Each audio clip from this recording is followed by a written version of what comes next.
Zimbabwe's ex-army boss, who ousted Mugabe, is the country's new VP.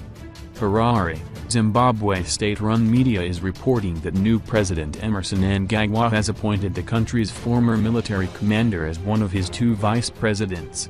The naming of Constantino Chiwenga deepens concerns among some in the southern African nation about the military's close ties with Mnangagwa, who took power last month after Chiwenga led a military takeover.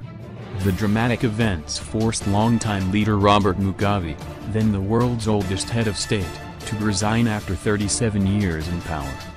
The Zimbabwe Herald newspaper is reporting that Mnangagwa has appointed former State Security Minister Kembo Mohadi as his other vice president.